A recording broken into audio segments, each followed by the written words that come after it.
தமிழர் ஆட்சி பார்த்துட்டு இருக்க எல்லாருக்குமே வணக்கம். ஒரு ரொம்ப கேவலமான ஒரு விஷயம் நடந்திருக்கு அப்படின்னு நம்ம சொல்லலாம். அது என்ன அப்படின்னு பார்த்தீங்கன்னா நேற்று நியூஸ் கிளிட்ஸ்ல நடந்த 4 முனை போட்டி அப்படின்ற ஒரு விவாத நிகழ்ச்சியில நாம் தமிழர் கட்சி சார்பா ஸ்ரீதர் அவர்கள் கலந்துக்கிட்டாரு அப்படின்றது ஒன்று இருக்கு. அதே மாதிரி தாவேக்கா சார்பா நாஞ்சில் சம்பத் அவர்கள் கலந்துக்கிட்டாரு அப்படின்றது ஒரு விஷயமா இருக்கு. அதே மாதிரி வன்னி அரசு செந்தில்வேல் அப்படின்னு சொல்லிட்டு எல்லாருமே கலந்துக்கிட்டாங்க அப்படின்றது இருக்கு. இந்த நிலையில என்ன ஆயிருக்கு அப்படின்னு பார்த்தீங்கன்னா ஸ்ரீதர் அவர்கள் பேசிட்டு இருக்கும்போது கடுப்பான தீக்காவினர் எப்பவுமே தாவேக்காவினர் இதை பண்றது நம்ம பார்த்திருப்போம். ரொம்ப கேவலமா இறங்கி தீக்காவினர் என்ன பண்ணிருக்காங்க அப்படின்னு பாத்தீங்கன்னா ஸ்ரீதர் அவர்கள் மேல செருப்பை விட்டறிஞ்சிருக்காங்களாம். உங்களுக்கு எல்லாம் கருத்தியெல்லாம் பேச தெரியுமா அப்படின்றது தெரியல, மட்டமா இருக்கு உங்க அரசியல் அப்படின்றது ஒண்ணு இருக்கு. நீங்க ஒரு ஈஸியான ஒரு எளிய பிள்ளை அப்படின்றதுனால செருப்பு கழட்டி அடிப்பீங்களா அப்படின்றதெல்லாம் தெரியல எனக்கு. மட்டம் இதை ஒருத்தர் கண்டிக்கல அப்படின்றது ஒண்ணு இருக்கு. நாம் தமிழர் கட்சி தம்பிகள் தவிர்த்து யாருமே இந்த விஷயத்தை பத்தி பேசவே இல்லை அப்படின்றது ரொம்ப வருத்தமா இருக்கு. ஆனா அந்த செருப்பு நாஞ்சில் சம்பத் அவர்கள் மேல பட்டிருக்கு. இதனால கடுப்பான இடுமோனும் கார்த்திக் ரொம்ப பயங்கரமா கோபமா பேசியிருக்காரு அப்படின்றது ஒண்ணு. யார் மேல வேணாலும் அடிப்பீங்களா நீங்க செருப்பு அப்படின்றது ஒண்ணு இருக்குல்ல.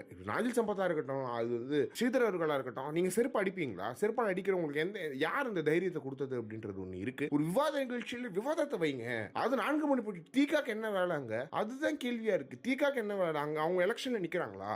அவங்க தனியா ஒரு இயக்கம் வச்சு நடத்திட்டு இருக்காங்க. அவங்களுக்கு என்ன இங்க வேலை அப்படின்றது ஒண்ணு இருக்கு. இந்த செருப்பால் அடிக்கிற கலாச்சாரம்லாம் எப்படி வந்துச்சு அப்படின்றது தெரியல. சீமான் அவர்கள் செருப்பு எடுத்து ஸ்டேஜ்ல காட்டிட்டாருன்னு சொல்லிட்டு என்னென்ன பேச்சு பேசுறாங்க அவங்க. ஆனா நீங்க செருப்பு கழட்டி ஒருத்தர் ஸ்டேஜ் மேல அடிக்கிறதுன்றது மகா மட்டமான ஒரு விஷயமா இருக்கு.